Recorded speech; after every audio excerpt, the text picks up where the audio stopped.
Twitter or Threads? Are you on Threads? I am on Threads. I think I'm at like 1,500 followers now. I think it's cool. We'll see where it goes. I don't know. I'm having struggled to sort of decide between the both. It's like, do I just continue to focus on Twitter, or will Threads be of value in the future? I don't know. It seems right now that like engagement has dropped for stuff. I think that people aren't growing as quickly over the first couple days. I don't know. I could be wrong. Maybe it's just me. Maybe no one likes me. So I'm not sure. But I will. I'm going to drop off now. But that's my thoughts on Threads. I hope it goes well. I think in general competition is good for Twitter, and I think after the rate limiting stuff, a lot of people are sort of pissed off. So um, we'll see. Hopefully, it sort of pushes Twitter to think more about their actions. Completely agree. Thanks for your insights. Alrighty, guys. Have a great day. Have a good one. Thank you. But yeah, that was a great combo. Dow, are you convinced? Are you going to explore the Bitcoin ecosystem? I am convinced that the builders are convinced, and me and Nico are going to be battling this out for the next 6 months until they have a standard. And Nico tells me, "I told you so this whole time. You just had to wait." And then when they have it, I'll be happy to play around with the ecosystem.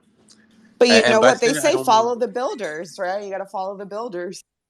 yeah. And just real quick, by standard, I mean not just that they have the BRC20, but that it's adopted, I would say, like as easy as it is on other chain to move around your token, and not just some validators or some miners have to accept that.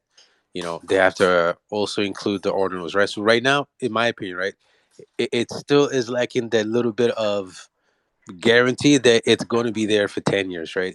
Obviously it's new, so it's going to take a little bit of time to get there. Once it get there, Nico, I promise I'll be there. Yeah, we'll see what happens. But yeah, unless you've been hiding under a rock, Meta launched Threads, I think it was 2 days ago, and there's been a lot of hype and controversy over that. So I'd like to just throw it across the room to see what is everybody's thoughts. Are you threading and so forth? Like, what's going on? When it comes to Threads, I did have FOMO, I'm not gonna lie. So I'm like, I'm on Instagram. Okay, I'll go ahead and do Threads. But I don't know. I think the timing of it is a little sus, to be honest with you. And Jess, you were already censored. So I feel, and I don't get political on things, but I feel like now with Twitter making that shift that it has, the narrative is easily directed as it was before, and people aren't shut down as quickly here. So I did sign for it, yes, but do I feel like I'm going to use it? No, because I still think Zuck is just creepy. And I don't know what he's doing with the information. I think he's gotten in with people that like to control things. So I don't know.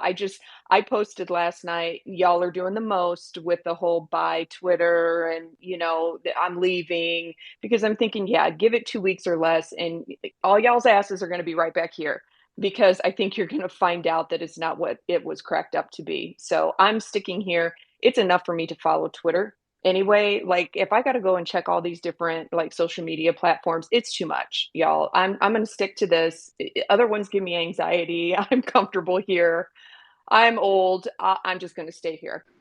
That's my rant.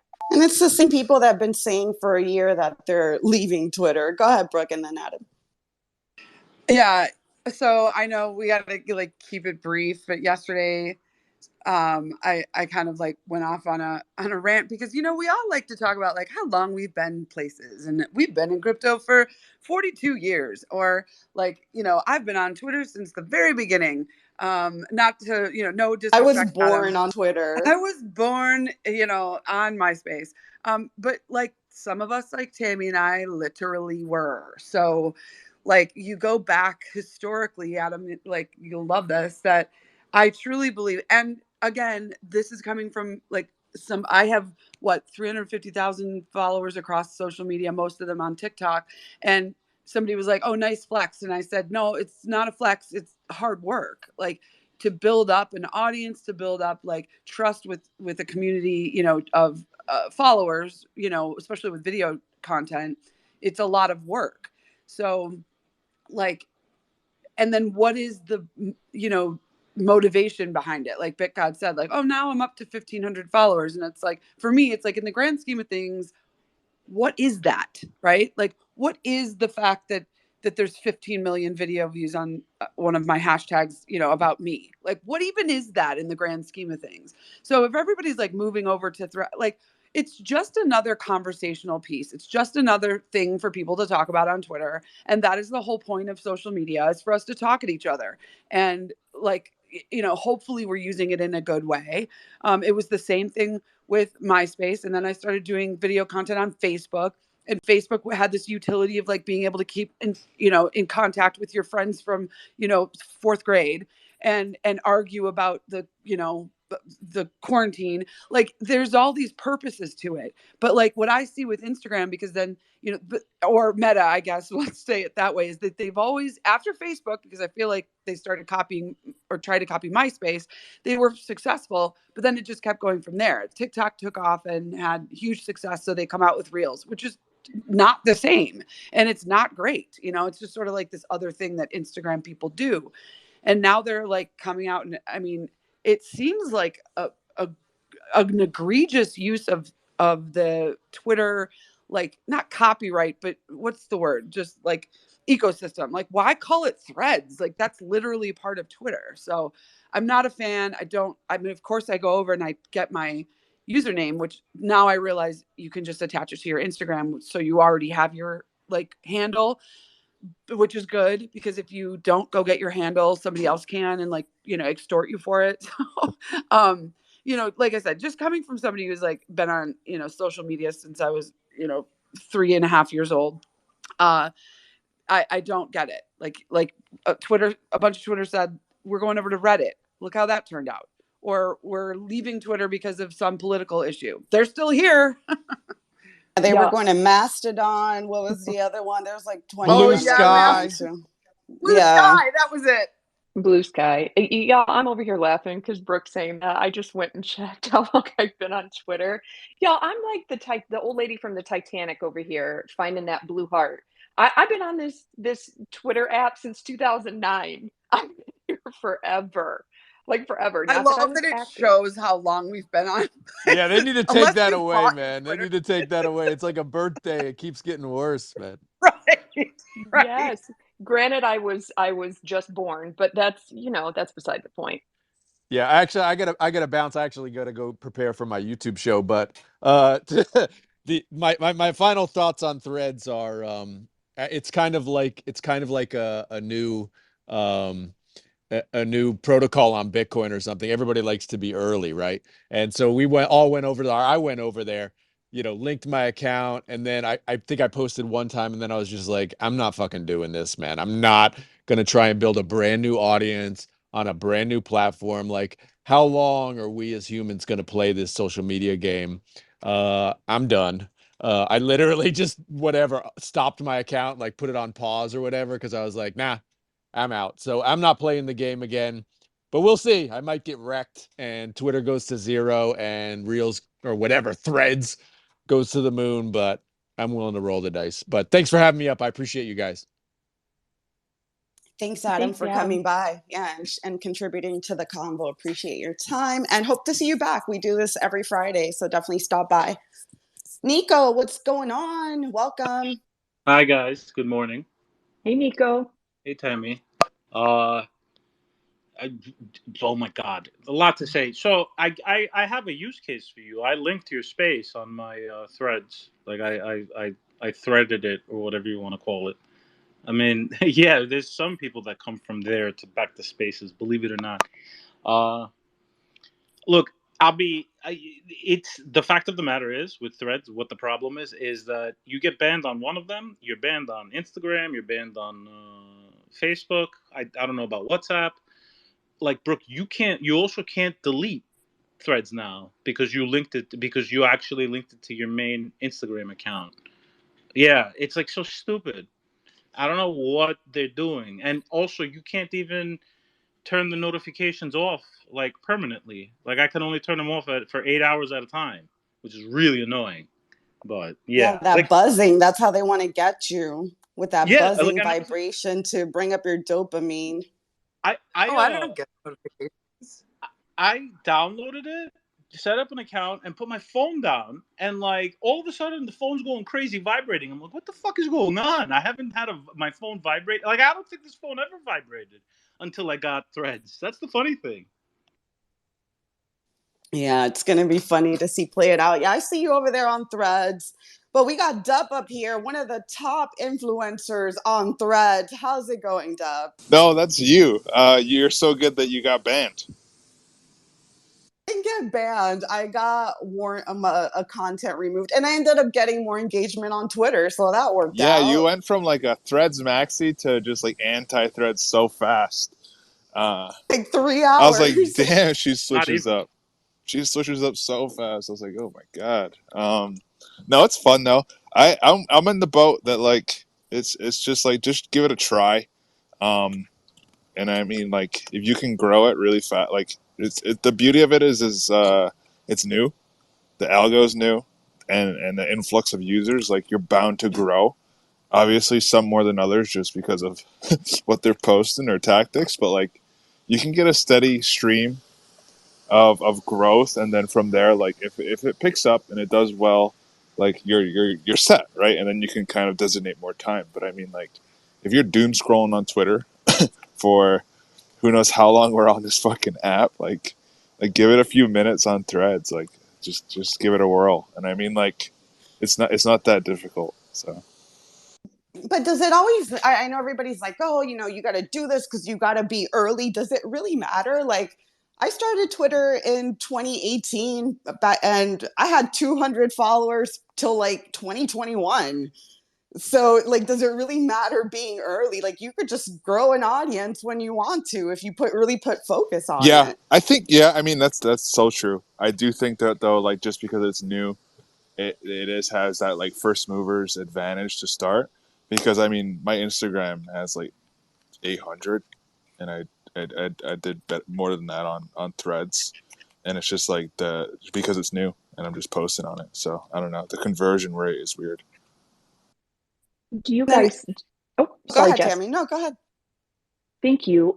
Do you guys feel, I have a question about that. Do you feel that the people that have not been active users of Twitter, maybe they are solely on Instagram or Facebook, do you think that that's going to bring new users over then to Twitter, that maybe they're like, okay, I kind of see what this is about. Let me check out Twitter. Do you think it'll have the opposite effect and people will be coming over here?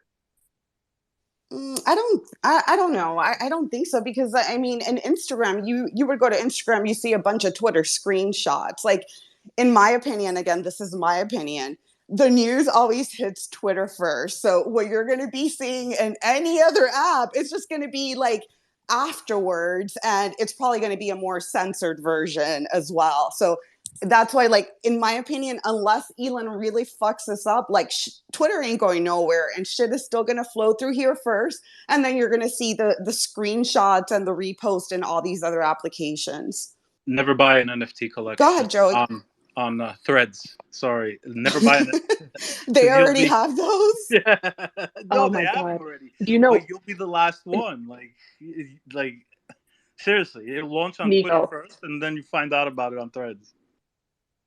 Nico, that happened. Dave did that to me. He was sitting there one night and he's like, hey, should I get this NFT? And he was on Instagram. I said, absolutely not. No. Like, what are you doing? No. I had to stop him. I almost took his phone away. I'm like, no, you're not buying an NFT on Instagram. Tammy, you got to really be careful with those. Those are wallet drainers on Instagram. Yeah, you got to really, really be careful with those. Joey, what's up? Happy Friday. Happy Welcome. Friday, everybody. Thank you for having me back. Love you guys. You're always welcome Thank back. you. Even though it gets spicy, we like spicy. Yeah, I tend to ask some of the difficult questions and take the devil's advocate side, but I like to encourage thought, you know. But so I'm like kind of all over the place with this Threads thing, because first off, I feel like everybody's taking the side of, well, look at how many users Facebook has and look at how many users Instagram has, and they're going to bring all those people onto Threads. Let's be honest, if those people wanted a short form written content platform, they would already be on Twitter, right? Like, it's not like Twitter just launched last year and people don't know if they like it, right? Like, it's been around for 15 years or something. I don't even remember, right? Like, if you're not on Twitter, why would you get on Threads? Like, you clearly have made a decision that you don't like short form written content by not joining Twitter. So that's my first opinion on that conversation. The second thing is, one thing that Facebook slash Meta has been really successful at is not reinventing the wheel. If you look at their history, since the launch of Facebook, they have not launched anything new. Reels was a product of TikTok. Stories was a product of Snapchat, right? Like, they've basically just looked at what other people are doing really well and said, let's just integrate it into our platforms because we already have the market share. So it's simple, right? I mean, so with that, from that perspective, how could you bet against Threads being successful when you've seen how they've already made other things? Now, listen, I agree they've had some failures. Like, they tried to do the whole selling NFTs on Instagram, and right, like, there's been some failures along the way. But on the whole, they have been successful at either purchasing other companies and making them better or integrating features from other people. I do think Threads. I'm not a lawyer. I as a consumer, I can see where this whole court case might have some weight because Threads literally looks just like Twitter. So who knows what's going to happen there? But I mean, I'm on team old person. You know, I'm in my 40s, so like, I honestly can't stand social media. I wish we still had beepers and I didn't have to answer to all of you every single time you pinged me in a social media app or a text message or whatever.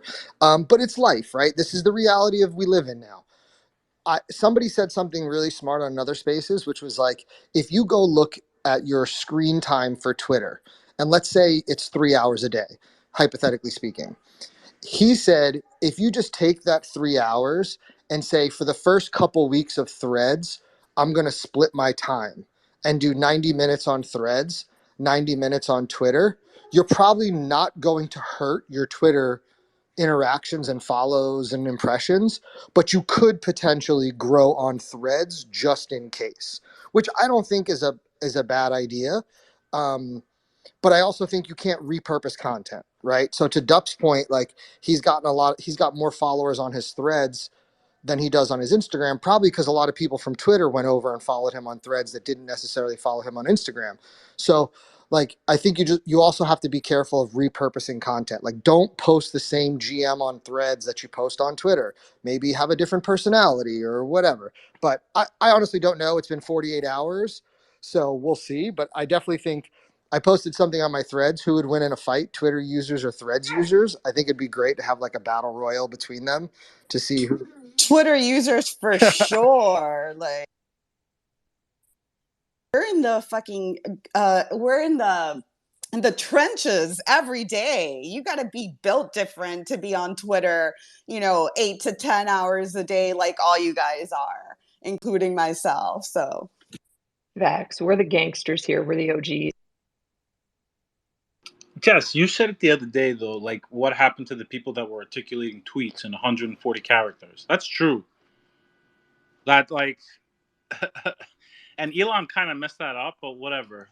We'll see. I mean, Elon, we also have to remember, like, people are saying, like, Threads was launched in an opportunistic time because of everything that's been going on with Twitter and with Elon. But anybody, and I used this analogy before, so I apologize if you heard it. Anybody who's ever done a renovation on their house, you have to knock down a few walls, rip up some floor, and break some shit before you can make it prettier.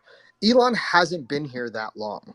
Like, his vision of turning Twitter into like WeChat, like this all-encompassing social media platform, like, he's gonna have to break some shit, right? Like, so I'm not ready to give up on Elon's vision and say like, oh, we all have to go to Threads because we're getting rate limited and we have to pay for our blue check marks and blah blah blah blah blah. Like, give the man a chance. I mean, he's undoing Joey, 15 years, you know.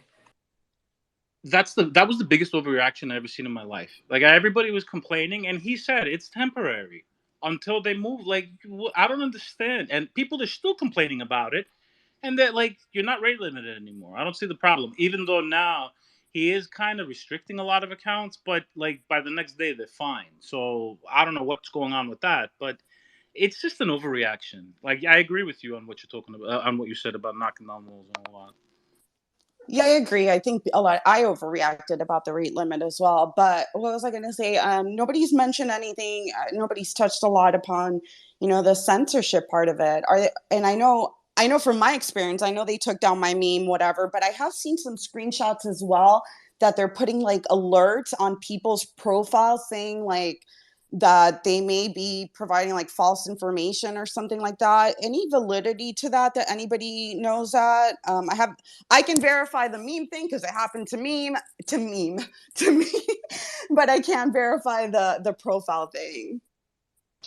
Yeah, Joey, go ahead. I've seen a lot of people, and I mean like a lot, get misinformation tags already on their threads, and like warnings when you go to follow them on threads. Like I've seen it happening already. I've seen, the people like yours, like the thing you got about like the content. Like I've seen it happen to a lot of people already, and let's be honest, Meta slash Facebook doesn't have the best reputation when it comes to censorship, free speech, suppression of speech, etc. Like, and I'm not saying Twitter's any better. I don't know Elon personally, like, but the checkered past of Meta and Facebook, you like you're starting already to see it bleed over, and it's been 48 hours. So yes, there have been pages that are already getting dinged as like, warning, you sure you want to follow this page, warning, misinformation. And maybe that's because they're using the same algorithm as Instagram, so like it's happening that way. But yeah, it's already happening over there. And Yes. maybe it's because they're using the old Twitter employees too. Yeah, I did want to make a comment about that. This lady, she's not a Twitter employee, but she used to look up like a lot of the Twitter leaks. I don't know if you guys know her. I put the tweet on the top, but a lot of you guys might be blocked. So like randomly, somebody had retweeted her, and I went to go check, and I'm like, who is this person that has me blocked? So I had to go to my burner and check the tweet, and I was like, so apparently this person, like, she used to create these huge block lists on Twitter, and hey, and if you see her comment, like anybody that has any I'm blocking every account and their followers that have shown signs of disrupting discussions in particular topics, usually politics. So this is the person that got hired to Meta. She got a job over there. Yeah, comment if she has you blocked, because I'm sure she has a lot of you guys blocked and you don't even know it. So it would be interesting to see. I'm not blocked, and I'm trying to figure out what political party she's, because I mean, if she's tweeting about a specific political party, then we know that's her decision on what to like guide Threads or Meta or whatever. But no, I'm not blocked. Probably not big enough. You're just really super Twitter famous, so that's why. Go ahead, Yeah. Joey. Oh, Nico, go ahead, and then Joey. I'm not blocked. What I wanted to throw in, that meme with the whole thing with Crowder, he's not even banned from Instagram. He's got his own Instagram account and all that. He probably also has a what do you call it? A Threads account too. So I don't even know what the algorithm's doing, and like that, Facebook is confused themselves, or Meta, whatever you want to call them. Yeah, I agree. Again, I didn't know the background of the guy, but in my personal opinion, I don't think it's correct that I should be censored for posting a picture of somebody when I was not inciting violence. Like, where does it end? Like, are we going to ban pictures of everybody that has a different opinion? Like, that's just insane. Like, and I know I mentioned in the space, like, we're able to have these conversations here on Twitter. Like, try talking about, Escroter on Threads. I'm sure you're going to get banned if you say his name. And just being able to have that discussion and me finding out about who he actually was, I wouldn't have been able to do that on Threads, because they want you to live in their, cute little bubble of whatever they want you to see. Again, these are all my personal opinions. Go ahead, Tammy. I just checked. I am blocked as well, Jess. Just FYI. Look at that. And do you know who she is? Have you ever interacted with her or anything? Never. I have no Okay, you idea who see? that chick is. Yeah, but apparently I Yeah. must have said something that upset her. Not So to block. No, it's a huge block list that she created. And it's my understanding, and this is a rumor, that block list may have even been distributed like among her techie friends. And a lot of people on Twitter are on that. Yeah. So yeah, even Elon Musk has a block list. Like a lot of these people have block lists, and they're I guess curated for whatever they want to curate it for. Dow, any thoughts about Threads? And then we'll go to Joey, and then we'll keep it moving. I'm not using it. I'm not going there. I don't care. If you go over there, good luck. Miss me over there. I'm not necessarily the best person to ask about that. I feel like a bit like Tammy. I'm told to change. I'm like an old dog. I'm comfortable on Twitter, and everything you said, Jess, is true. Like the type of freedom of conversation that we have here on Twitter. I mean, if they're gonna have an issue with a meme, an image of someone, I mean, I can only imagine all the issues, all the conversations that people can't have. So I know Twitter has a lot of issues, obviously, but it's just I cannot imagine moving on to Threads and having to work on eggshells. Yeah, exactly. You go over there, put in your time, and then boom, you get. I think I saw somebody on the timeline. I don't know if they were shit posting that they got suspended, but we'll see. Go ahead, Joey. Yeah, somebody mentioned in the spaces like yesterday that he dropped the F-bomb a couple times in either replies or something. His account got suspended because he dropped the F-bomb too many times. At least he says that's why it was. Who knows? But I found that kind of interesting. But I will touch on something else that I do find interesting about Threads. So I talk about Shark Tank all the time. When you watch Shark Tank and they ask these businesses like, what do you do for marketing? I would argue 9 out of 10 of them will say Facebook ads. And Facebook ads, the dashboard that's used for Facebook ads is also tied to Instagram to run Instagram ads. The success of Facebook ads and Instagram ads has like propelled so many small businesses and just made them incredibly successful. I am interested to see if Threads will then be integrated into that same dashboard, because if you then have the ability to run Facebook ads, run Instagram ads, run Threads ads, with the amount of data that Facebook has through their ad program, I would argue that like from a business standpoint, it makes sense to be on Threads just to utilize another platform and the marketing that is already so successful on Facebook and Instagram. Because I would have to believe that will ultimately happen, because why would you not want to monetize that platform if you're Meta?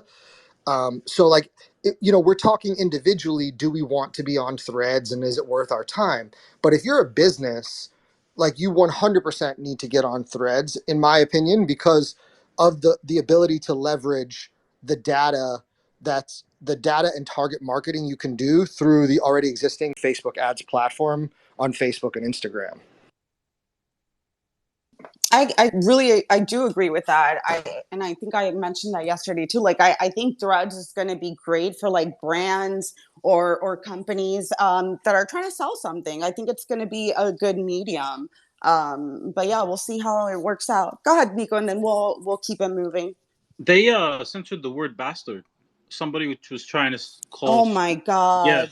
Yeah. It's like we're children. Like Yeah. seriously, you can't say fuck, you can't say bastard, you can't meme. Like seriously, like that's crazy. They want to be the LinkedIn of Twitter.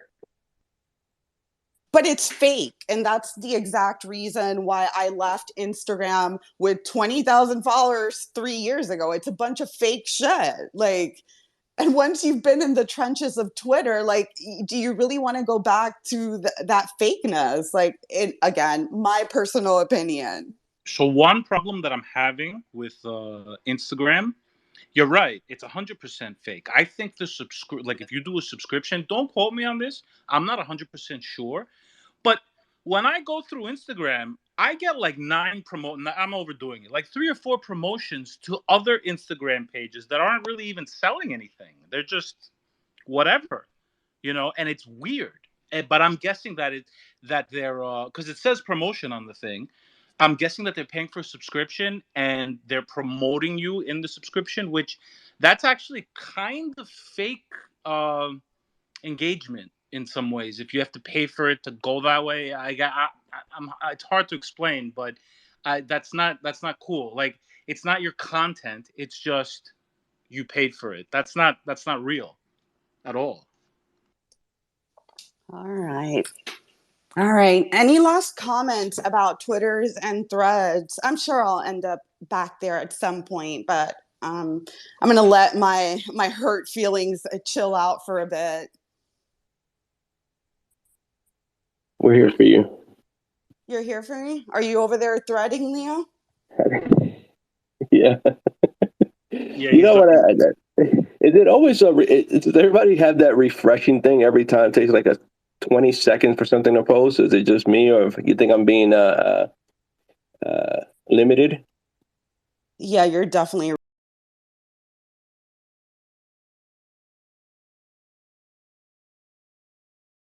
rate limited over there. Damn it. It just started. Yeah, can we move on? Sorry, not sorry. I'm going. Oh, I thought we were to seeing Elon and Zuck battle it out, if that really is going to happen. Doesn't anybody think that like that is the battle? Like that they were, leading up to it, saying like they're going to physically battle, but actually it's a battle between their companies? I don't know. Maybe I'm wrong. I'm not sure Elon. I know Elon's down, but I don't know about Zuck. But like that would be the biggest paid promotion like ever, like fight ever. Seriously, like yeah, I really think. All right. Let's keep it moving. Sorry, Joey. We're gonna leave from Twitter and Threads. I'm sure there's 100 other spaces. It's not Twitter and Threads for hand up. So okay, go I was ahead just going to then. ask. So somebody was mentioning like WhatsApp and Facebook Messenger and like these other messenger apps as like social media platforms.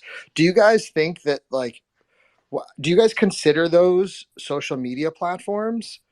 Because people talk about like how the usage on those is so big, and I was just curious what you guys thought. I've always said like the term social media is ridiculous because it's just media. So, I think that changed years ago, that this is just the new media that we all exist on, because I don't know the last time I watched the news. I get my media from these apps. Twitter's adding calls and like something like FaceTime, apparently. Now they announced it this morning. Oh yeah, I did see that. Is it considered social though? Just because we interact with it, we're the ones that can add information. Because if you think of media is just media. But social. Okay. I've said before, Web 1, or I guess Web 0 was us kicking rocks down the street. Web 1 was that we could consume via the internet. Web 2 was that we could consume and contribute, sort of communicate together. Web 3 is a whole different thing, but we added in these social media apps, and I believe that it was just a description for the software application, the software program that we loaded into our browser, because it's a browser-based application, and are able to communicate that way instead of phone calls or beeper messages or text messages. It's another form of communication, whether it's a direct message or an at, or showing people pictures or it's a video. So I don't know, my perspective is just a little bit different because I mean, we're communicating just in different forms. But like on the internet, it's just the next iteration where we can consume and contribute.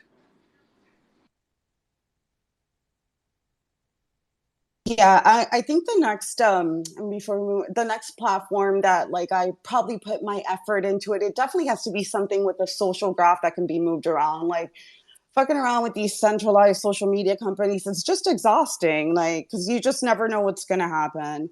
I don't know. We'll see what happens. But yeah, moving along, just in other things that are happening in crypto and NFTs, there was a lot of FUD about two exchanges, Binance being one of them. There was some high senior figures that left. And then right after, some FUD came out about Jesse Powell from Kraken.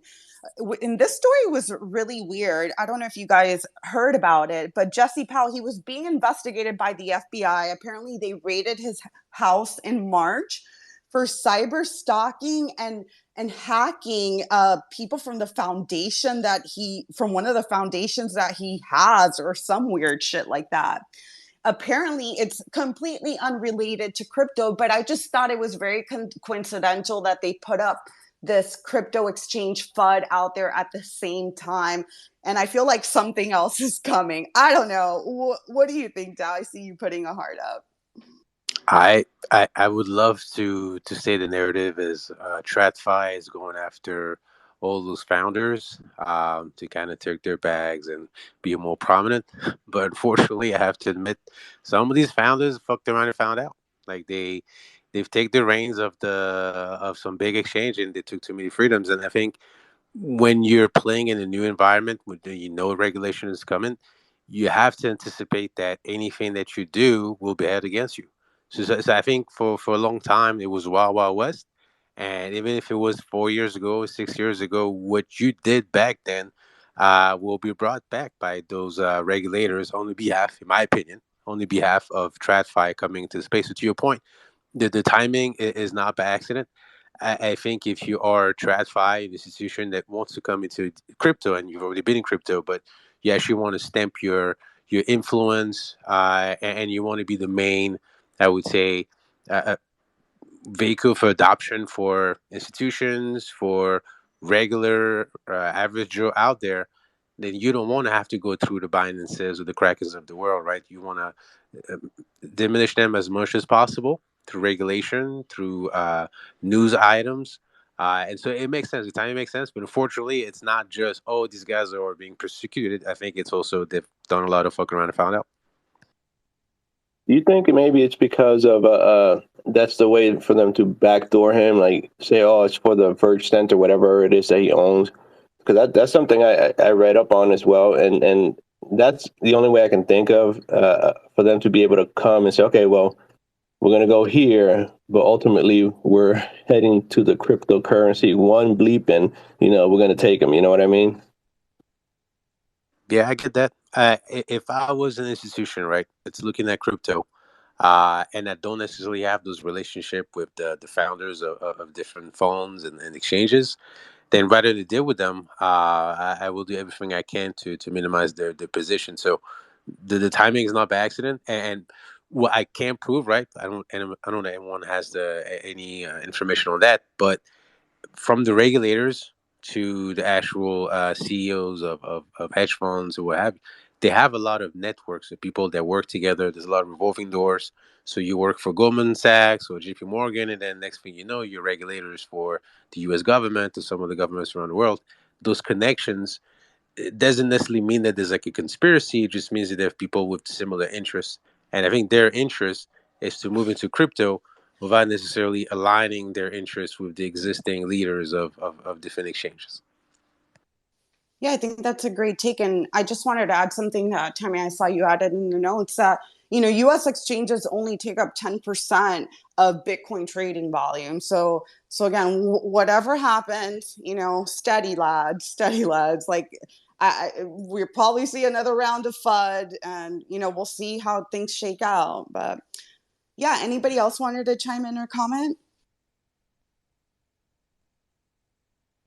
All right, yeah, we'll see what happens with Jesse Kraken did, because apparently he had Jesse Kraken, that's not his name, Jesse Powell from Kraken. He hadn't tweeted in like 3 months, so people were like, speculating like where is this guy, especially since the FBI apparently raided his house 3 months ago. But he did come out of hiding saying he was playing some video game. What's D4? Am I making that up? Diablo 4. Yeah, so I guess that's why he said he hasn't been on Twitter, because he's been playing that. So I don't know. I don't know if that's bullish if your crypto exchange founder is playing video games all day or not, but we'll see. Can founders play video games all day and still be successful? I'm going to thread that. But yeah, also happening, and Brooke, I know you had brought this up regarding MultiChain. I know a few days ago I did see that Binance had announced that they were, reducing the transfers from MultiChain, and now it looks like there was an exploit for $182 million. What's going on? I mean, and I just saw your message that like I would bring it up, but I literally just like heard it yesterday because of the Syscoin, client that I have. And so, yeah, like the exploit, and then they turn things off. I always love that. Like in a general sense, like they turn things off. They're just like, yeah, don't use this. And it's like, wait, what? Like this juggernaut of crypto is, they're currently investigating the incident and told users to just stop using its services. And people are like, what does that even mean? Like, so yeah, like the exploit. And I love that word because what that means, I always think in the security world, like, it's like this outside influence, right? Like somebody brute forces in and like takes all the things, and you've got this hacker in a hoodie sitting in like Russia and does all this. But an exploit means that like their system was compromised, meaning like they didn't have their shit together. And this is how it works 99% of the time. When something gets quote unquote hacked, it's because their infrastructure, their software, their security measures are not good enough. And so the threat actors can find a vulnerability and exploit it. And so it's not, like, oh my God, look what happened. Oh, we're so screwed. This person like obviously got past their stuff. But when you do we know what it was, or yes, like was it a investigate. It was a what? Oh, we don't know yet, at least from my research, because their MultiChain is quote unquote currently investigating the incident. So anything you hear is probably speculation. But MultiChain, and maybe I see Dow, you have your hand up and you probably know. So I know MultiChain is a cross-chain bridge, right? So are we just back to the same thing? Bridge keys got hacked? Dow, what do you know about it? I want to get on my soapbox, so Nico, go first, and then I'll go next. Isn't this a ZK EVM hack? If Dow knows, let's let him chime in. Yeah. I can't say I have the facts right, but those are bridges, and bridges are smart contracts. They're deployed on different chains, right? The issue is not even that it was the exploit. The issue is that it keeps happening, and multi-chain is one of the main bridges, right? It's not like some small bridge that no one uses. It's actually one that people use and like and trust. And the issue is there's no real ways for an average user to know about the risk of anything that they do in the space, and that's starting to become a major issue. Let's take the conversation even outside of bridging. Now, I'll try to make it short, right? I'll try to keep my rant real close, but the issue is that even if you're getting APR on the pool and you trust the token that you put in the pool, you don't know how trustable the pool is. You have no idea if those smart contracts, they've been audited once 6 months ago, and then they've been updated 2 months ago. You have no idea how much of the new code has introduced vulnerability. There's no place, there's no site online you can go and say, well, how safe is this bridge? How safe is this vault? even how safe is this asset, right? Like you're holding a stable coin, like unfortunately what happened to USD. There's no care to provide that, what I would call like a risk adjusted uh, way to know, well, how risky is this bridge that I'm using, or anything that we're using in the space. So I think that's a massive black eye on the space. And hopefully I had a conversation on Farmers yesterday about this topic, and there's some project that go in that direction to provide what I would call risk adjusted ways to understand what are the vulnerabilities of which you use. But the issue is that probably 80% and 90% of what you use has some kind of weakness. And you can't tell. You have no idea how many smart contracts they interact with, how many intermediaries they interact with. So it's all a black box. You really have to hope that you can trust what you're using, and then that's a major issue. And unfortunately, we don't hear enough founders and builders talking about this topic. Yeah, Sorry, I said multi-chain, but it's the Phantom Bridge is what had the exploit. Sorry. Yeah, and yeah, thank you both for filling everything in. And yeah, once I started looking at it, reading it, this gave me Harmony Bridge PTSD. Like, there's some, and even Vitalik has talked about like the vulnerabilities and the current state of what the bridges are. So hopefully, it's looking like it's probably going to be that, but who knows? Go ahead, Nico. So yeah, there was. I'm trying to find it, but there was another one that was working on a zkVM, and it was a bridge again that got hacked recently. That wasn't. It wasn't Polygon. I think it was Polymarket. Wasn't it Aptos Network? Oh, maybe I'm.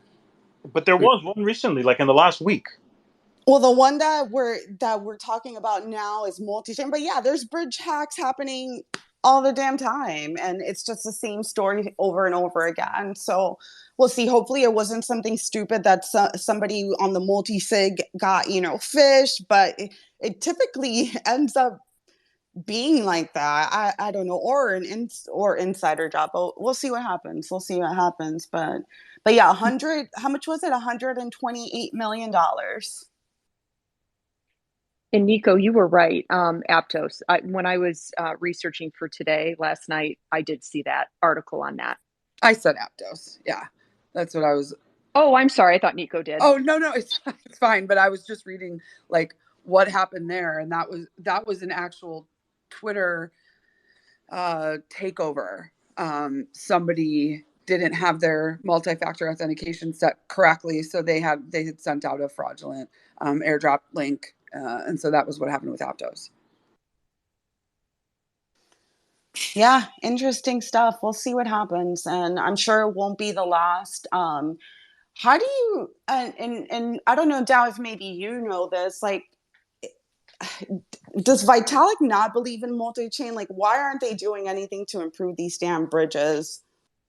Yeah, that's a great question. I don't think Vitalik wants to bring any opinion anymore about where the space should move, unless it's like by the time he's saying something, it's already been confirmed by the market, right? By the time he's saying, "Hey, the future of Ethereum is rollups," like rollups are already there, right? So he's trying to be as neutral as he can be, because he understands that he wants to be the benevolent dictator that is in the dark, right? But I do think that what's happening right now in Ethereum in terms of thinking about the bridges is to use something like a eigenlayer, right? And to make it's a very technical project, but to make it as simple as possible, the security of your bridge is dependent on the project, right? On its validators or people that participate in the network, right? Now, as you look at the market cap of any of those projects, it's nowhere near the market cap of Ethereum. So imagine if the security bridge was powered by 20%, 30% of all the ETH validators, right? They're already staking ETH.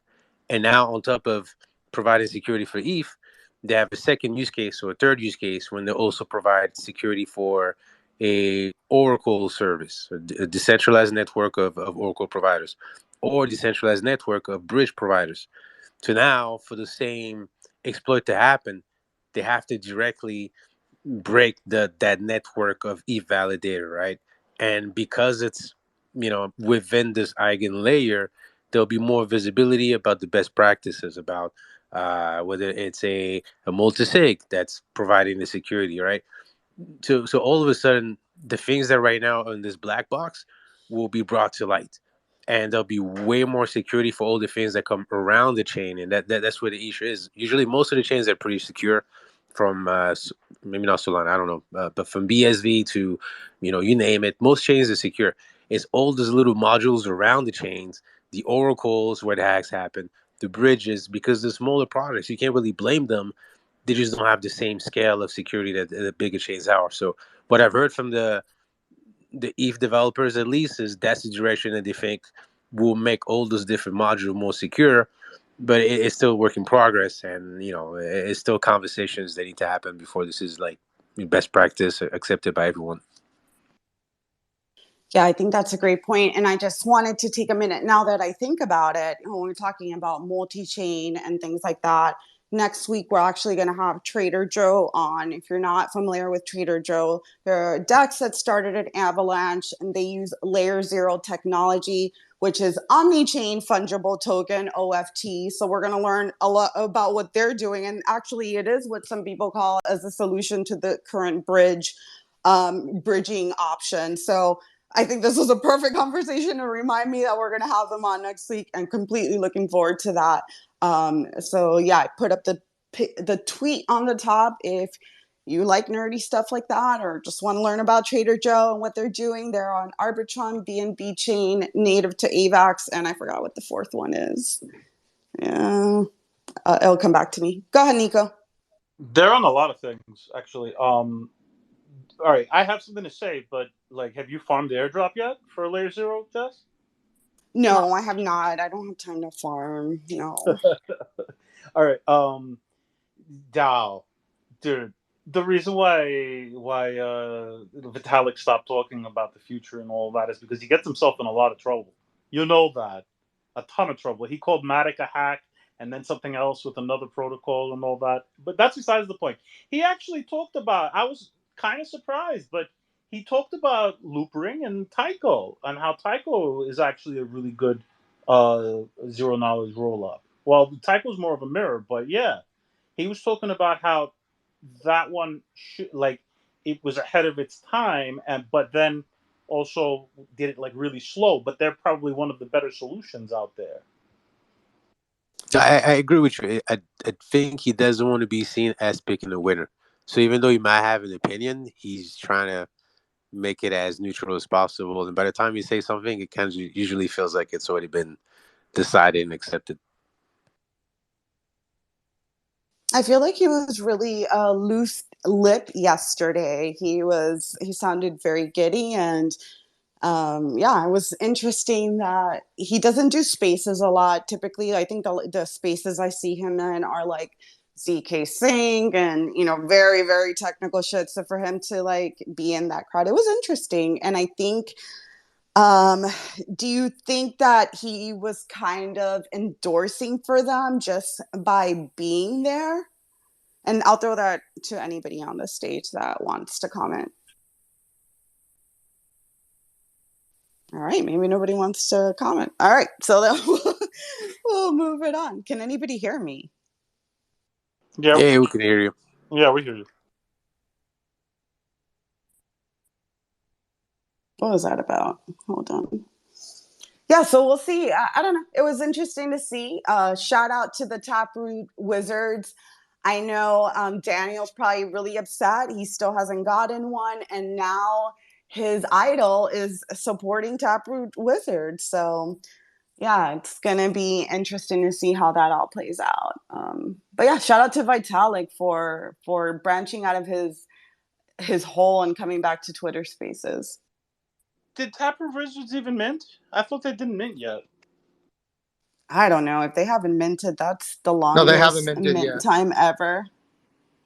I think Bitcoin Barry, you're trying to come up, but you keep rugging, so you might want to leave and come back. I don't see you. What'd you say, Joey? That they've minted or they haven't minted? From my understanding, they still have not minted. I have a couple friends that are Taproot Wizard maxis. They've done all those videos and stuff and managed to get on the allow list for it. And if they minted, they haven't tweeted at all about it, which would be very surprising. So my assumption is they haven't minted. So Daniel, you still have a chance if you're listening. Just needs to he just needs to take another shower in a wizard's costume. But yeah, that should be hopefully they mint soon and do good. I think it'll be good overall for the Bitcoin ecosystem. But yeah, on other things that's happening, it looks like Azuki is going up for voting today for the famous background vote. Should they change the background or not? And I've actually seen a lot of feedback on the timeline now, 72 hours later, after it's been a week, actually, everybody's calmed down. I see a lot of responses that people now don't want to change it. So yeah, it should be interesting to see. I don't even think I'm going to vote. I don't know if it's whale based or does it matter how many Azukis you have, but I'll just, whatever happens, happens. What's up, Joey? I was going to say, if I've seen more flip flopping in the last 3 days on this topic than I've seen on anything.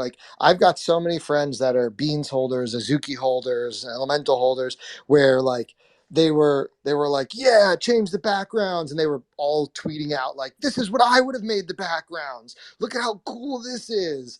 And now all of a sudden the vote finally is coming up, and they're like, after thinking about it and really listening to the people, I think I'm going to vote no on this.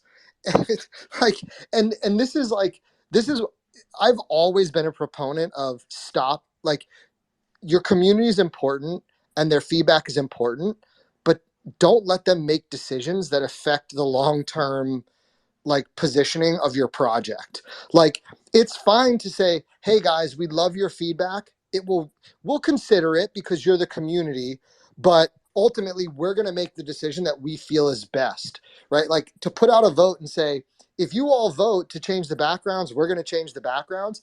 At the end of the day, you're going to have upset people whichever way this goes, right? Because so I love community involvement, but ultimately it's your business, and you're going to face the most backlash on how this decision determines the future of the business, not the people that voted for it. The people that voted for it, you're not even going to know who most of them are because they're probably all anonymous, right? So I think you have to be really careful whenever you're doing things like this with letting the community decide, especially when it comes to changing art, because I am on team. People went out and bought these things for thousands of dollars based on how they look, and now you're going to go and change them. And I don't think that's fair, right? That'd be like going out and buying a Monet and then Monet coming over to your house and going you know what? You just spent $1 million on that Monet, but I don't like the background anymore. So fuck it. I'm going to change it. And you're like, dude, I just spent $1 million on that. Now I don't like it. So that's just my 2 cents. I want to give my opinion, but ask a question with it too. All right. Whoa. Questions are limited here, Nico. I'm just kidding. Oh, is it? Am I censored? Are we on Threads right now? Don't do it to me, Jess. What do you call it? So look, the whole thing with the backgrounds, I prefer, especially if people are gonna sit there and buy it so that they can promote it in some way as a business or whatever. I don't plan on doing it, but the way I look at it is I'd rather have a no background or a plain background than have a background, because now you're stuck with the background in the IP, if I'm right or wrong or whatever. The traits on the actual character, I don't care, or whatever you want to call it. But the background itself, I don't know. It's just I'm mixed on that one. What do you guys think about that? Let's be honest with each other. Does the background really matter in the grand scheme of things? No. It really doesn't. No. Come on. If you're going to use this, if they're going to use these elementals for IP, whether it's in the anime or you personally, the background isn't going to matter. You're probably going to remove the background, turn it into a PNG, and be able to put it on products and whatever. The background is so insignificant. It just, sorry, go ahead, Nico. No, I agree. I agree with you, Joey. And I think that brings me to my next point, or my next topic, is like some of the things that we're arguing about in NFTs and Web3 is like, so it's insignificant. And just something else that I saw is like Machi put out an AIP to buy 1,000 BAYCs and 2,000 mutants and have them put in art exhibitions and museums across the world. Like, Artificially pump the floor is basically what he's Yeah. proposing. like what are we voting? Like, just listen to the two votes that, or proposals that we're just discussing. Brooke, you have any comments or thoughts about this? Zero thoughts other than I've lost brain cells. Like, changing backgrounds and voting on what did you just say? Artificially pumping the floor. Yeah, Like, buying BAYC and mutants, buying yeah. up thousands of them to have them put in museums across the Yeah, world. let me just say this. Like, I don't know. I'm on one today, but like, I'm currently studying like asymmetric cryptography and cryptanalysis. Like, backgrounds on JPEGs do not interest me whatsoever. My brain cells have melted out of my ears more with this than with grad school. Wait, so to be clear, it's 1,000 apes, 2,000 mutants, and then there's like a mix of BAKC, CryptoPunks, etc., totaling $90 million is his proposal. I'm so glad you cleared that up for me. I'm so glad you cleared that up for me. So wait a second. You guys don't want to see a bunch of mutant apes and dogs around the Monet? Like, why not? It'll add. Listen, artists, I'm not going to say, like, in my personal opinion, I don't like the BAYC art, but, art is subjective. You see weird shit all the time. But whether a museum or an art exhibit is going to want that I think that's going to be, questionable. Like, if the people in the NFT space are selling them, what makes you think a fucking art museum's going to want them? Like, I don't know. But yeah, that's what we have to deal with. We decentralize voting to vote on these things. So, And to your point, Jess, like these DAOs, while in theory they make sense, but to your point earlier, like the whales really control everything. Like we saw this with the voting for the new members of the ape DAO. Like once all the whales voted, it didn't matter who you were voting for, right? Like the whales ultimately had all the power, and it's kind of the same. I don't know if how the Azuki vote's going to be. I don't know if it's going to be like a 1-to-1. Like if you own one Azuki, you get a vote, and if you own one Elemental, you get a vote. I don't know. I read through it pretty quickly, and I don't remember. But I mean, if it's set up the same way where it's 1-to-1, ultimately the whales will make the decision. It's not really a community vote. So while it's kind of like real life, you only get one vote, and it is only one when there's another 150 million people in the country voting, right? What happened? Yeah, completely agree. Go ahead, Nico, and then I'll go. What happened to the vote with them wanting to sue Zagabond? Did that get? That was something separate. Yeah, that was a troll account. That's not I don't think that was real. Yeah. Yeah, supposedly some serial scammer guy created something called Spirit DAO, which wasn't really not Spirit DAO. I don't know. It wasn't Azuki DAO? It wasn't the real one. They're trying to make it look like they were the real one coming together, and it was fake. It wasn't legit. Yeah, it wasn't. It was just stuff for rumors on Twitter. But what I did want to, since we are speaking about DAO, there was this DAO. I've never heard of it. I'll defer. Maybe if anybody's heard of it, it's probably DAO. DAO Chemist. Sorry, too many DAOs.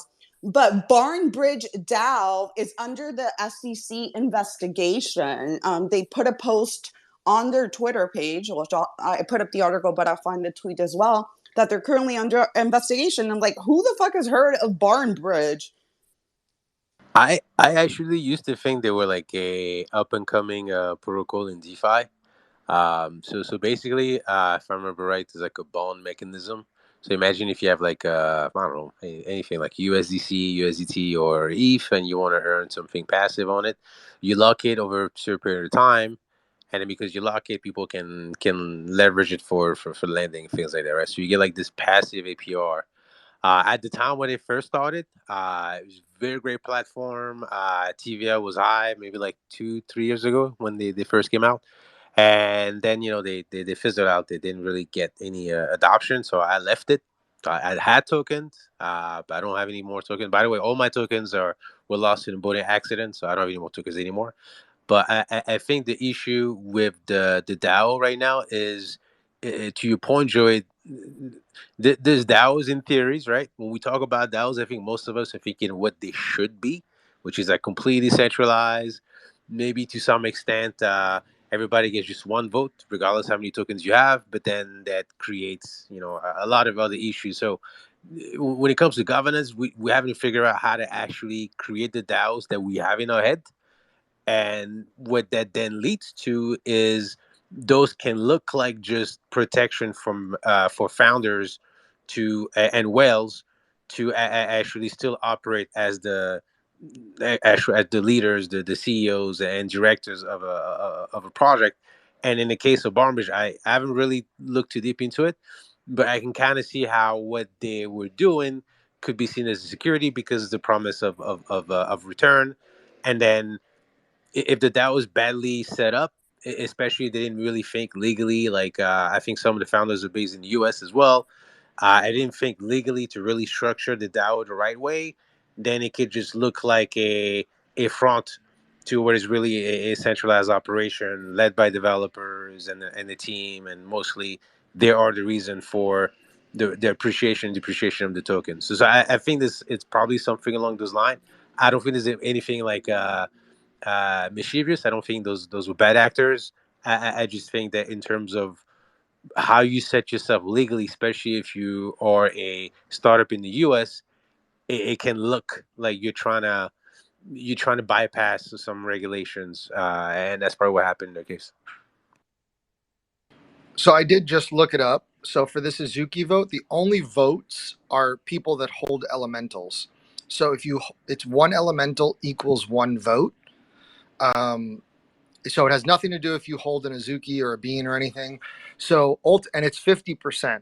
So like right now, and it whether it's revealed or not doesn't matter either. It's either you hold an elemental bean or like a regular elemental is one vote. So there's only the potential for 19,000 and whatever votes. And then they're going with the 51% rule. So 51% vote, then that's what wins. And to your point, Dow, right now, DAO voting is no different than traditional voting when it comes to real businesses, right? Every stock you own is a vote whenever you have like shareholder votes. So it's very similar to how voting is done currently, right? That's why when we see people negotiate deals, again, I mentioned Shark Tank, where they're like, I want this much equity and then this many advisory shares, and right, because they want things that give them more say in the company and then more opportunity down the line when they sell the business. So it's very similar. DAO voting right now is very similar to the real world. And I don't know if the answer is one vote per person or if it's to continue to do it the way they do it now, which is like 1-to-1 ratio based on your holding. I mean, I think it's a great topic to discuss to see what people think, but I don't know if we'll ever have a perfect system because someone will always there'll always be someone on the other side of the fence, right? Completely agree. Yeah, we can only make it better. I don't know if it's ever going to be perfect. But yeah, I guess my only comment was like, do you think that this is going to be the next step for the SEC, like trying to take on DeFi protocols, or it just seems very, very strange. I don't know. If you're a DeFi protocol and you're still operating out of the US, what the hell are you doing? Leave. Get Not out. gonna make it. So, yeah, I wanted to chime in, especially on this. Barnbridge, first of all, the only reason why I heard of them is because when I created a trust wallet, it was like one of those for you type things on there. Like, you know what I'm talking about, Dal? When you create a new wallet and and you go to the browser and they have like suggestions. That's the only reason why I even know about them. The other thing here, like I read this by the lawyer, and he can't say anything, and they're shutting down the liquidity pools. I think that's the main issue.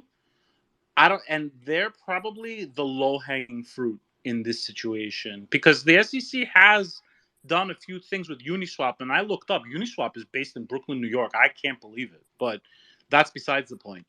Um, the whole thing is with the liquidity pools and not mix. It's all the AML anti money laundering laws and all that stuff.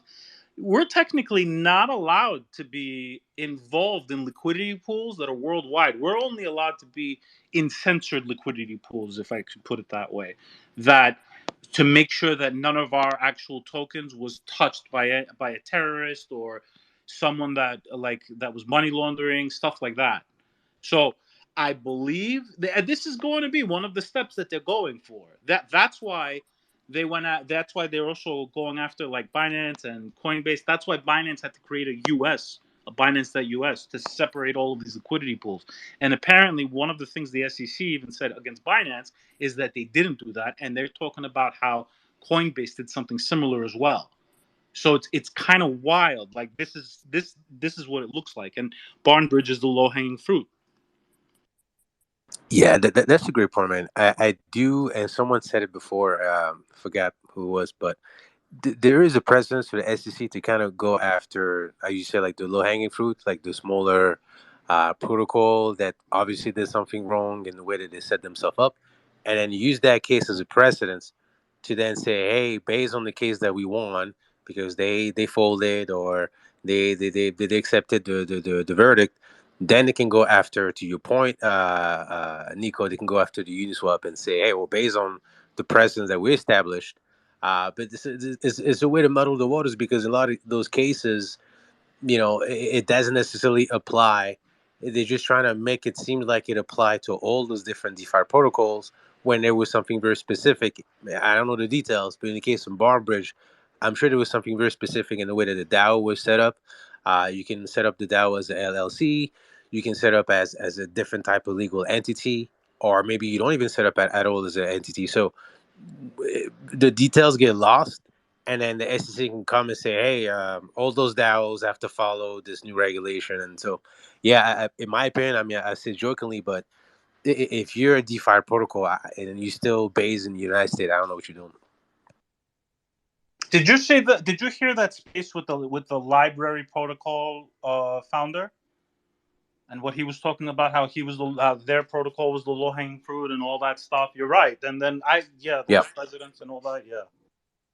Yeah, and then the issue, and sadly, I'm guilty of that, is that we don't necessarily stand with each other, right? Like we don't actually like make a stand for a protocol that we don't have the tokens of. So they go through it, and then it's not my token, so I don't really care like that. Like the same thing with Ripple, right? Like most people in Ethereum didn't really care about the case that SEC had against Ripple until now it's an issue because it connects us. So I think as a community, not necessarily like us as an individual, but our politics, our lobbying is a little bit weak. And we need better PACs. We need better lobbying. We need more money into lobby to actually stand up for every single protocol, for every single project in crypto. I mean, nobody's looking at the fact that XRP spent $400 million in legal fees. Even though how they got the money is a little fucked up, they still spent that much money on legal fees. That's like crazy. Yeah, always fun times with the XRP maxis. Yeah, it's a team sport. It's my team versus your team, and yeah, we'll see what happens with that. But yeah, I mean, it's also been reported in the past that because you think you guys are saying low hanging fruit, but ApeCoin has also been reported to have been under SEC some type of investigation, a year ago. We just don't hear a lot about it. So are we going to start hearing more about these low hanging fruits that might not have the funds to lawyer up and do all that other stuff, and they just capitulate and shut down? So we'll see how that plays out. But yes, what else is going on? Sorry, I was letting my dogs outside.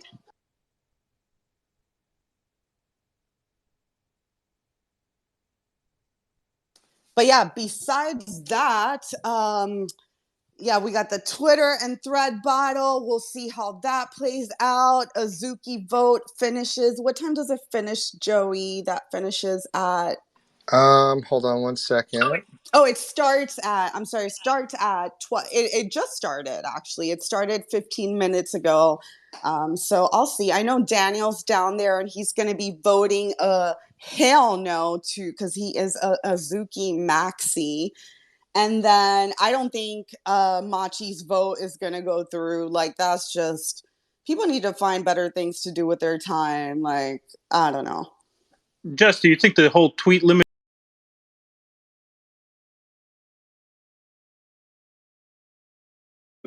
I would say it sucked that I couldn't use Twitter for a day, but hey, I lived and survived and moved on. So yeah, we'll see what happens with that. We made it. We made it, fam. It was one day, the one blackout day of Twitter, and we all survived it. Did you? Maybe that was like a message to us, you guys. Maybe they're saying that we need to limit some time and we need to go outside and we need to, as everyone says, touch grass. Jess, the vote starts at 6 p.m. Eastern and runs for 24 hours.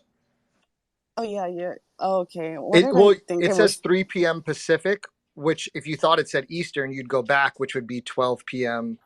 Oh Yeah. yeah, I did think that. Yeah. But so you assumed we're Pacific. What I make the math wrong all the time, so it's okay. But yeah, 6 p.m. Eastern for 24 hours. It does say it's an open vote, but you won't be able to see what other people have voted. But you do have to connect your wallet, so there will be delegate support. So it'll be interesting to see like how if the vote just like how quickly the vote's over. It might not even last 24 hours, right? If they hit that 51% in the first like 6 hours, then the vote's over. It doesn't even matter. Yeah, it should be interesting to play. And I'm kind of glad that it's not showing who's voting. Like in traditional voting, you typically don't see who's voting. But in other things that came up, just what's this guy's name? Larry Fink, BlackRock CEO, was caught on TV saying Bitcoin is an international asset and it's digital gold. And the maxis were just going crazy by this. So it's like they're welcoming the suits with open arms, and definitely capitulation from Larry Fink back in 2017. He said crypto was nothing better than for money laundering, and you know that people in crypto were stupid. I'm sorry, that was the JP Morgan guy that said that the people in crypto were stupid. Any thoughts about the suits changing their tone all of a sudden? I'm curious to find out how many 70-year-olds are interested in crypto now. They've probably been saying it's a scam for like the last since 2017, and now they're like, "Oh, it's digital gold," like just to look smart. I'm curious now. Yeah.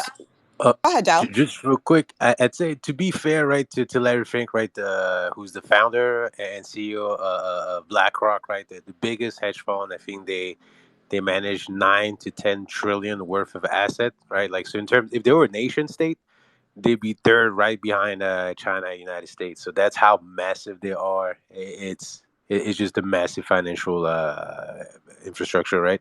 But what he was saying back then was that Bitcoin was a index for fraud or scam or something like that. For But money laundering, yeah. Yeah, but he wasn't necessarily bearish on the technology, right? He kind of looked at it and said, "Well, there's no use case for now," but he actually seemed to understand the fundamentals of it, right? And on the side of decentralization, I'll say one thing, right? And I kind of understand where the maxis and the BTC holders are coming from, right? Even if JP Morgan, Morgan Stanley, Fidelity, all the big TradFi come in and buy all those Bitcoin, it still remains decentralized. You can still use the ledger. You can still transfer your transactions, right? What matters is the decentralization at the level of the miners in Bitcoin, and for proof of stake chain at the level of validators, right?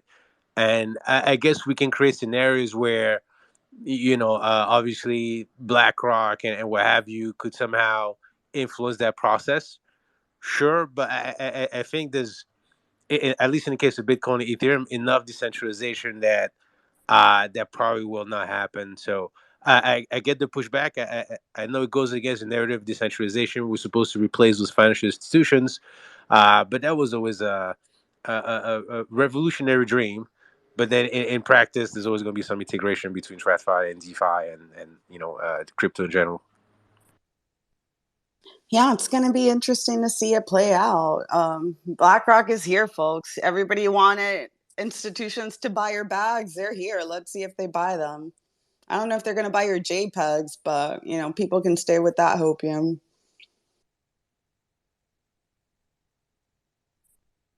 I don't know. This whole thing with BlackRock, yeah, he changed his mind and they want the ETF. Let's see how this turns out. Wait, Dow, do you know if they're doing a leveraged ETF or a spot ETF? Oh, it's a spot ETF, right? Okay. And there was something about the last rejection from the SEC was around this idea of a surveillance agreement with an exchange or a reputable exchange.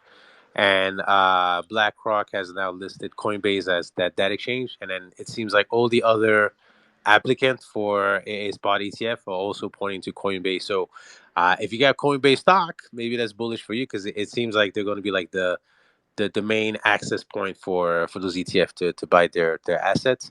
So my 2 cents there, right? This is my opinion. I do think that it's very bullish that BlackRock is trying to get the ETF. They've submitted 575 ETFs, and only one has ever been rejected. So this might be the second one to get rejected, but I don't know, man. I think it's BlackRock. They probably talked to the SEC. They probably talked to a bunch of other financial institutions, and it all seems like all of a sudden, Fidelity come out the woodwork, ARK come out the woodwork. Everybody's aligned to say, hey, we want to renew or update our ETF. So they're shooing to get it.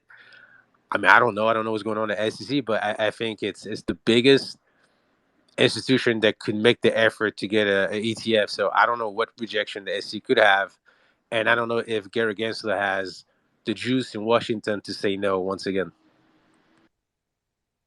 Yeah, well, we haven't we had that rumor earlier this week. Well, because of that Gary Gensler had resigned, that took over Twitter for like 18 hours and then died out. But yeah, that was a good spur of hopium. Go ahead, Joey. I mean, I don't want to put on my tinfoil hat, but I will because it's always fun. I mean, I just, I really don't want BlackRock messing around. And I know it's a bullish sign, and it means Bitcoin's going to go up, and all our bags are going to pump again. But like, I really just don't want BlackRock involved. Like, I just, we talk about like government conspiracies and all this stuff, but let's be honest. If you control the money, you control everything. And if there's any one group that you could say probably controls everything, it would be someone like BlackRock. I mean, it like I just don't want it. I just don't want them here. I don't want the institutional money. I know it's good for the space and blah blah blah, but like, I just feel like whenever somebody like BlackRock gets involved in something, it's either the beginning of the end, or not like the end, like it's over, but like they just end up controlling everything. And the narrative is whatever it is that they choose it to be because they have so much power. I just, it just, it there's a part of me that has that tinfoil hat on and is scared to see BlackRock coming into the space the way they are. So can I tag on to this? Because, all right, look, BlackRock, everybody thinks our bags are going to pump, right? And Daniel has the notion that, or like the projection that Bitcoin may never hit 100 grand. And I'm going to say why. I'm going to add to it. And here's the thing. And also the SEC is talking about how Binance and Coinbase and whoever the fuck else, they manipulate the price of Bitcoin and it's all wash trading. But the fact of the matter is, the banks have been shorting gold and silver for reasons like they legally have to bring in a certain amount of physical silver into the country at a certain price, and they're obligated at it. So they short it to oblivion, right? They're going to be doing the same thing to Bitcoin. If anybody thinks that our bags are going to just immediately pump and all that, and they're going to try and front run. I wouldn't be surprised if they already front run everybody and they dump on everybody and then rebuy. That's pretty much the game, and it's been like that for as long as like we've all been alive. So I would be very, very careful with all of this because I wouldn't be surprised, especially if they're going to treat Bitcoin the way they treated gold and silver, even though they're not physical products. They're probably going to be shorting it into oblivion as well. Like it's not. I'm not. I don't. I mean, Yeah, I agree. I agree, guys. Like, I agree. And a lot of these, aren't there already leveraged ETFs? So I completely agree that all we're doing is bringing a different type of margin into the system.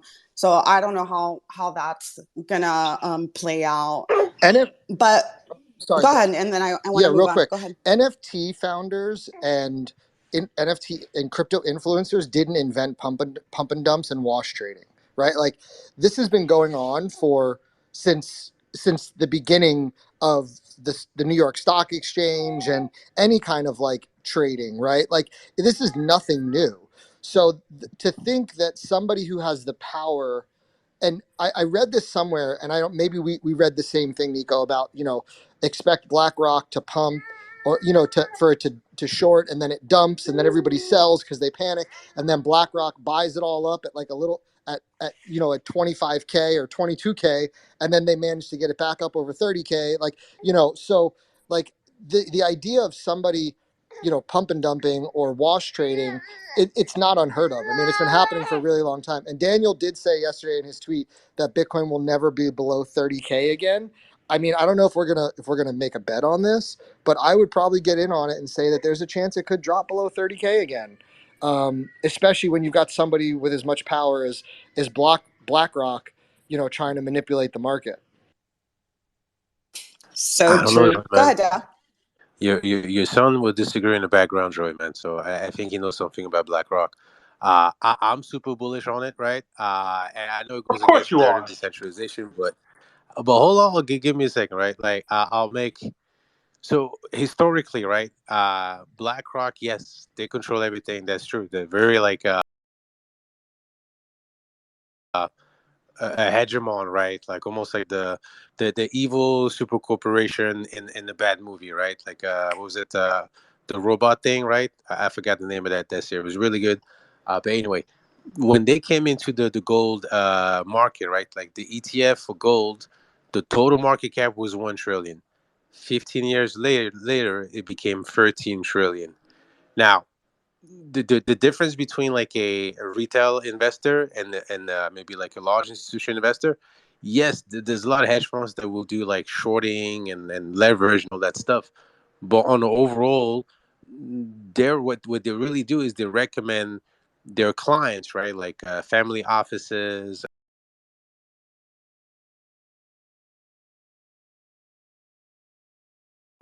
businesses, and wealthy individuals and corporations, investment is going to go down, but institutions have a longer time frame. They tend to invest 5 years at a time, and the market goes up and down. They don't even look at it, right? They look at it after 5 years. Say, oh, well, where are we now, right? So I get the pushback, right? I'm not necessarily like an advocate for Larry Fink or BlackRock, right? I do think they have nefarious agenda around the world. But I think what we've built in crypto, not just the developers, but people like us talking about crypto and decentralization, we've built a network that's decentralized enough that we can't even prevent someone like BlackRock from entering the space because it's so decentralized that there is no permission. There's no one to ask for permission to join and participate. And the bottom line is they're going to use the rails of crypto, right? I think that's the most important thing is own chain or build on ecosystem. They say we're going to come into crypto, and for the most part, what I'm reading from a lot of TradFi, not just BlackRock, is while they're bullish on Bitcoin, they're very bullish on Web3 and DeFi and using those rails. Right, there are banks around the world. For example, there's the Swiss National Bank or Central Bank working with the the Ministry of Finance in Singapore, and the French central bank, and they're using Curve, a DeFi protocol, to try the CBDCs and how to trade between each other. So I get how people are afraid, but if you look at where decentralization matter, there is no danger right now, as far as I can tell, that BlackRock is going to change that. Yes, they're going to control the market and they're going to shape the narratives, but they're still going to be using your decentralized rail. So there's nothing they can do about your bags. There's nothing they can do about changing Ethereum or Bitcoin. Hey, I think that's a good take. Good take. And finally, I know Bitcoin Barry, you've been trying to come up. It looks like you might have rebooted Twitter. Are you up here? What's going on? Hey, yeah, been trying to get through all the Twitter bugs, but finally it's worked. I think there was an update out there. Make sure you updated Yeah, I it. updated it. I got threads. Nah, joke. Um, I mean, my take on all of this is it's finally being accepted by the powers above. I mean, I just find it strange how after 10 God knows how long actually, how many years BlackRock, Jerome Powell, the International Monetary Fund, all of them have been slating Bitcoin and saying it's that. They tried to kill it. They tried to get rid of it. It did not disappear. It's still here. It's stronger than ever. And now they kind of accepted that. And now instead of trying to get rid of it, they're going to try to get their hands on it, or at least take a fraction of some sort of control of it. They're not going to get, I think it's still going to be decentralized to an extent. Same with Ethereum. Ethereum's probably more prone to manipulation, I guess. But I think this is good because now it's going to finally start being adopted a bit more widely. If a name like BlackRock is behind it, you're going to bet all of these other companies, Nike, Adidas, all the big retailers want to get involved in Web3. They're going to start experimenting. They already have. They're going to start expanding their pilot schemes and get more interaction with big names, Ethereum, Polygon, Solana, maybe. And I think this is positive for the community, really. I mean, look, we stood the test of time. We stood back-to-back fudding by the whole world, right? We got rid of some bad actors. Some bad actors are still coming back in the space. I'm not going to name any names, but we're still there and we're growing stronger. So I think there's a lot of reasons to be positive. That's my 2 cents. I like that take. Very positive. Yeah. I mean, I'm torn. I'm going to say I personally am torn. I don't know. Brooke, any thoughts about that? What do you think about the suits coming in?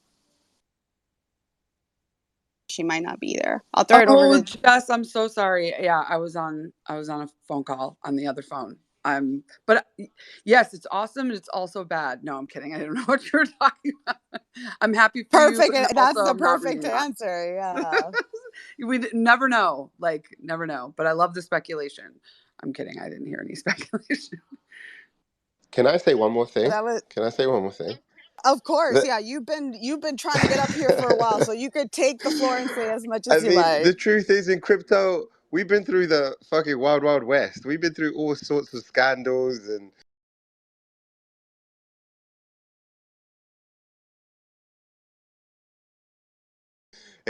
exchanges blowing up and hacking and all sorts of crap. Can it really get any worse?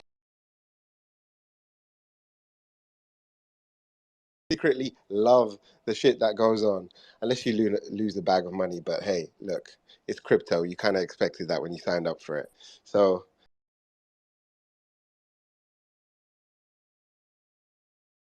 here we are. Positive. Let's all be positive. The sun is shining. Let's all smile and be happy. Hey, Jess, thanks for bringing me up. So I was listening to the space, great space.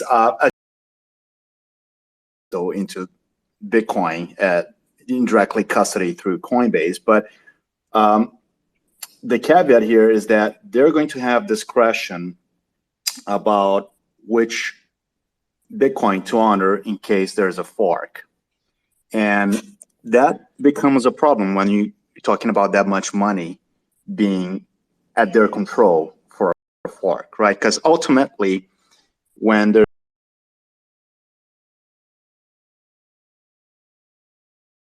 there's a fork,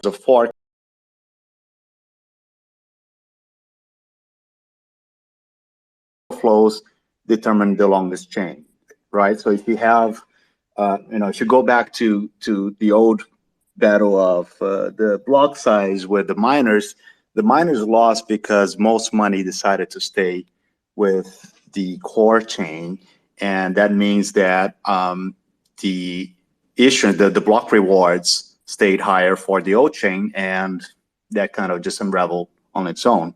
But when you have that much money now in control of BlackRock, there's a possibility that they could instigate some kind of fork at their own will, or B, maybe they're not an active participant in creating a contentious fork, but they will have discretion if there is a fork of which fork they will honor, and that's a lot of power.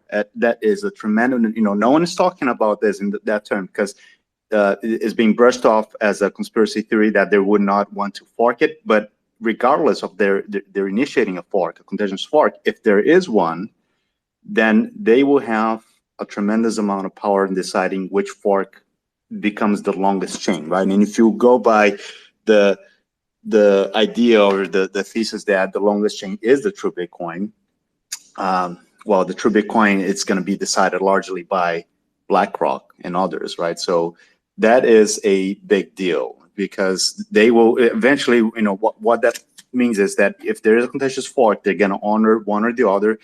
What's going to happen to the rest of the Bitcoin? Let's say that, original fork, the real Bitcoin that the maxes think of, it's not honored by BlackRock. Is BlackRock going to, what? So there's this big question mark of if there is a fork, a contentious fork, which is, the possibility of like a real contentious fork that has momentum, unlike back when the block size wars happened, it's increasing with time, right? And that's because the subsidy problem of Bitcoin is going to become more evident as miners have a hard time keeping up with hash rate, as especially when like, let's say like this halving is coming through. If price doesn't go up very quickly after the halving, there's a lot of miners that are going to go out of business, right? So the miners are really depending on price to go up. And it's very different from what it was back in the last halving because the production capacity of miners has increased so much. And the miners' revenue is really, their margins are like super low right now, right? So they don't have any room for operating a whole long time after the Bitcoin halving happens, unless you have some kind of miraculous jump in revenue from transaction fees that you have to be massive, much more than it has been with the ordinals and BRC20, or there's a big jump of the price of Bitcoin that is sustained.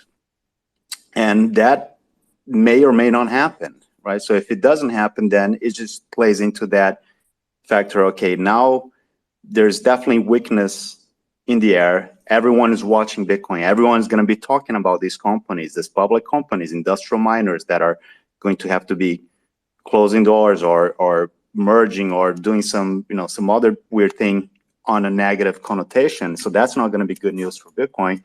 And the idea of, okay, maybe we need tail emission, maybe we need to do some kind of other fork that a lot of Bitcoin maxis are not really endorsing, like I forgot the name. Essentially the BIP 3, what is it called, 301, or I forgot what is it called. But there's a proposition to essentially do some kind of other side chain that would allow Bitcoin to do more things like Ethereum can do, right? So any idea of like bringing that extra functionality into Bitcoin is being generally rejected, and even the ordinals and BRC20. That only happened because it was an unintentional event that came out of Taproot. That was not an intentional thing. Like it's really being abused, right? So people figure out a way to abuse Taproot, and you could even say that the social contract of Bitcoin has been broken because of it. But anyway, like that has had a good effect on fees, but Bitcoin really needs to continue that much further. And with BlackRock coming in and others, that also means that you're facilitating access to this asset with a very trusted institution, meaning that the incentives for people to operate off-chain for Bitcoin, because the only thing you can do essentially is hold Bitcoin and to a lesser degree speculate on ordinals now, there's going to be very little incentive to do that, right? So as we transition to this adoption through third parties that are trusted at the level of BlackRock, the incentives for operating on-chain, I think, are going to be even further diminished. So that creates a problem for Bitcoin because they need the demand for blockchain, and I just don't see that happening. And then I guess, okay, that goes back to the point that if it happens the way that it has been happening, the likelihood of a contentious fork is going to be higher and higher. And when that fork comes, BlackRock's going to have a lot of deciding power. And, you know, everyone under BlackRock umbrella is also going to be there. So that really changes the dynamic for Bitcoin. And Maxes will hate talking about it, but you have to look at it realistically. Capital flows have a gigantic impact on which fork becomes the longest when you have a chain that is operating under proof of work and that chain is being overwhelmingly subsidized by issuance because it's all about the price of the asset, not the actual demand for transactions. So that's what, you know, my thought about the BlackRock takeover, if you want to say that. I think very informational take. I completely agree with what you said. I think I had mentioned that I didn't even want to say the fork word. I called it the F word earlier when we were talking about Big God, with Big God. But yeah, I'll throw it over to Dow, and you have to jump off if you wanted to chime in. Yeah, great points, Adriano, as always. By the way, if you don't follow Adriano, you're doing yourself a disservice. Like, he's one of the most brilliant people that I follow on Twitter, so give him a follow. But be careful because he might turn you into an ETH maxi. He's very pro for ETH and has some fair reservation about Bitcoin. Oh, then I'll have to ask him, Mike, because I was going to FUD ETH for a little bit afterwards, so I'll have to defer that to him. Go ahead, sorry. Yeah, I have to head out, sadly, but yeah, great conversation as always. It was great to have the previous guest earlier to talk about ordinals and BRC. It would have been good to have your take on that, Adriano, as well, but I can imagine what that would have been. On that note, guys, yeah, enjoy your weekend and touch you guys later. Bye, guys. Thanks, Dow. Enjoy wherever your travels take you. Where's the Bitcoin guy that's always here? That, like, we need him to. Oh, you're talking about Hector. Yeah. And again, I'm going to clarify, Hector is a Bitcoin SV guy. So like Adriano was talking about, one of the old forks of Bitcoin. I'm sorry, not the old forks, one of the original chains. That's the one that he supports. So but since we do have Adriano here, let me make Brooke co-host. Yeah, I had seen there was this video that was circulating around, and it was with some of the Ethereum researchers. I think his name is Joseph, as well as with Vitalik, and talking about staking. And I know I saw the tweet on Chris Black's page, which is like a major Ethereum. He FUDs everything, so that's the disclaimer. So I'm sure the clip was taken out of context, but basically, one, Vitalik says he doesn't stake all his ETH, and then two, they talked about some of the risk associated with staking. And the reason I was going to push this question to Dal is because Dal's always talking about how protocols need to be more transparent about what the risks are. And if there are risks associated with ETH staking, do you think those should be more visible to the consumers? If because I was kind of caught off guard seeing them saying, hey, I'm not staking all my ETH and there's risk involved, and kind of caught me off guard with that. Yeah, well, first you have to understand that people are going to have different assumptions of how risky the staking is, even if they have complete information of what it is, right? So people are going to evaluate the risk differently.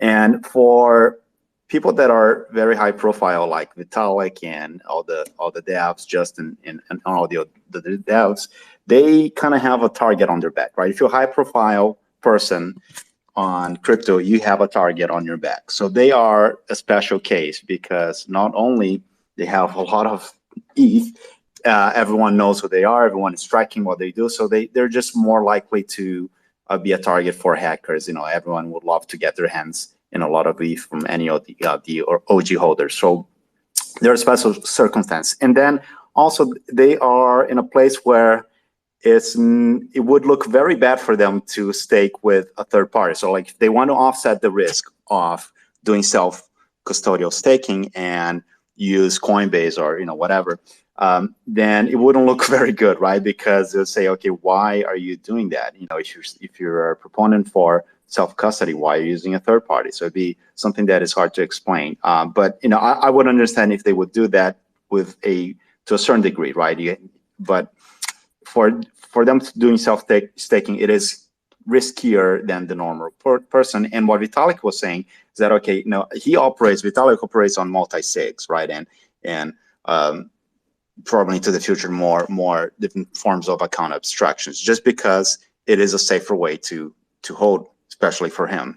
But it's very difficult to do multi-sig, as he was explaining, with staking. And it's also very difficult to stake large amounts and do multi-sig. It becomes even more difficult when you have so much ETH because of the 32 Ethereum limit for each validator. So there's some kind of problems that are just inherent with the way this thing is structured right now, but also you have to think about the issues of, these people are high profile, they are always going to be targeted for hackers, and it's, everyone knows who they are, everyone knows everything they're doing, so it's just going to be a bigger problem for them. And so on that side, I kind of understand what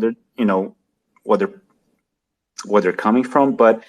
And adjusting, the clip that they have from Justin was from a couple of years ago, I think. And I would love to see exactly what he means by, I don't like it because I know how the sausage is made type of thing. And I don't know exactly what he's talking about, but me personally, I'm going to disclose something. I didn't stake. I've been holding Ethereum for a long time, but I thought it was too risky to do it until the withdrawals were open, because I just didn't know if there was some kind of pending vulnerability that wouldn't come out until the withdrawals was enabled. So now the withdrawals have been enabled, and we can kind of test things out, and we know that no one has been compromised. We know that there was no dormant vulnerability related to it, and if you want to withdraw, there's pretty much no queue for it. So I think that we're safe on having some kind of protocol level vulnerability. But when you are staking, you have a hotkey, right? Not for your funds, but for the validator. And the larger the stake you have, from my understanding how the slashing works is if there is some kind of collaboration of attackers doing attack via staking, the slashing becomes more severe, right? The amount that you get slashed is not just what you're doing, but I think it's based on how many validators are engaging in the same activity. So so if they're taking a large amount and they get compromised, then it's very different for like a single. If I'm running just a single validator and my account get hacked, my hotkey get hacked for validating, and I get slashed and get penalized, it's not going to be the same penalization that they would get if they're running, I don't know, 1,000, I don't know how many validators, but let's say 100, 300, 1,000 validators. That would be different because the way the protocol responds to these attacks is based on the magnitude of the attacks. So, so there's that caveat there. But for regular people, I've been saying this, and a lot of actually ETH maxes don't like this, but I say if you can validate, don't do it on your own, because you have the risk, right? You have this hot wallet that you're running, and you have to manage that yourself. So don't put all your eggs in the same basket. I think it's wise to diversify and have your home validator, self-custody, but also use things like Coinbase or maybe Gemini or some other servers that are that have been around for a very long time, that have survived all the craziness of the last round, where we know now that where the exchanges that didn't have balances or that they were weak and they were doing crazy things with accounting, they have been reviewed, right? So not to say that could never happen to Coinbase or Gemini, but they have that Lindy effect now, right? So they are, I think, they have gained the trust with and legitimacy with a good history of surviving through all of this.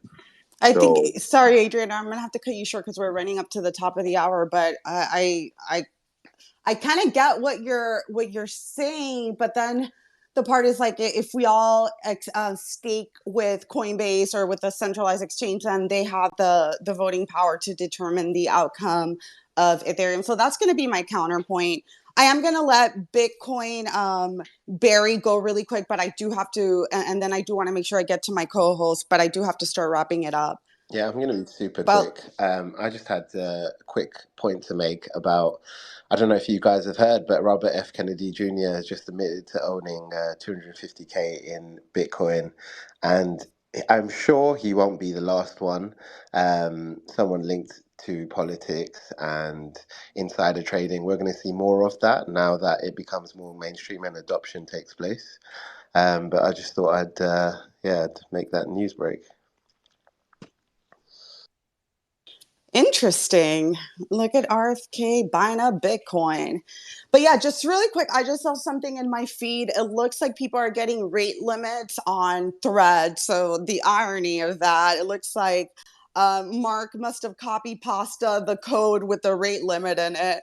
But yeah, it's been a great combo out there. Brooke, any comments about the discussion today? What you got going on this week? I know you held your first space with us last week, which was a banger.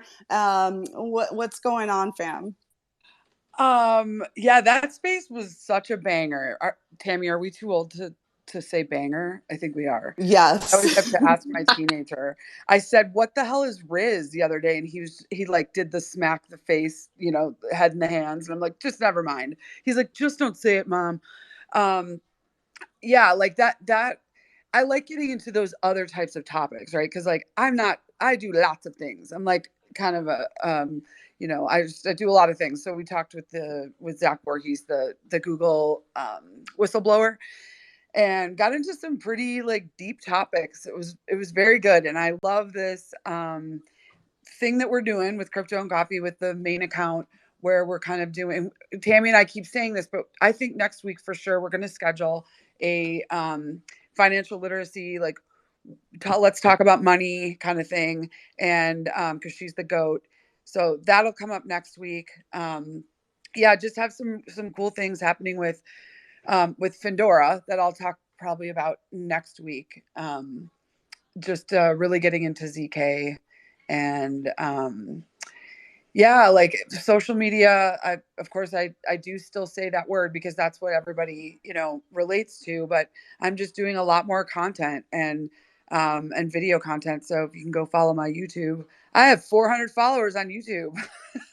Yeah, everybody's link tree has like expanded by like 10 applications in the past 3 months. It's true. So yeah, just everybody, take care of yourselves and each other, and don't let all this take it too seriously. Great point. What about you, Tammy? Yeah, I wanted to say with Brooke as well, if people would find that interesting, I would love to have some financial literacy spaces because I think it is so helpful, even to understand the fundamentals for new people coming in to this space. I think it's super important. And there are so many topics that we can touch on with that. And I appreciate the kind words that I'm a GOAT. I just was in it for a very long time. Like I said, I'm like mother time over here. So it is something that is in my wheelhouse that I enjoy doing. As Jess knows, I've been buried in Excel spreadsheets and numbers for the past, actually, you know that, Brooke, too, for the past few weeks. So my mind is a little off right now just because I'm dreaming in numbers at this point. But it'll get better. It'll get better. I'm getting close to being done. So but the space was great today. So if you guys didn't get a chance to get here early, please go back and listen. to what we talked about with the ordinals and the other information on building on Bitcoin. But looking forward to the space next week too, Jess. I didn't realize that's who we were having on. You said Trader Joe's. The first time I ever heard that, I thought it was the Trader Joe. Yeah, not to be confused with the supermarket. I thought that at first. I'm like, whoa, Trader Joe's is getting into the crypto NFT space, but that'll be a great space as well. So I hope everybody has a great weekend and week next week. I am not switching over to Threads, so I will welcome you all back in within the next week or so when you find that Threads is just not where it's at, people. So, but thank you for everybody that joined and everybody that always comes up to contribute and speak, and people that just come to join every week to listen in. We appreciate you. I totally second that, and I will try my best. Let's see if I don't get from here to next week, I don't get banned. Sorry.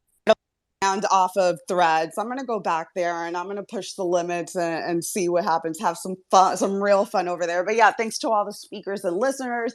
Like Tammy said, we'll be back next Friday with Trader Joe, not to be confused with the grocery store, DeFi protocol, layer 0, omni-chain fungible token. So if you don't know about OFTs, yes, I'm throwing a new set of acronyms your way. Come stop by next week and check it out. And thanks again to all the listeners, speakers, and the co-host. And we'll check you guys out next week. I'll catch you on Threads or Twitter or wherever else you guys are. All right, I gotta end this.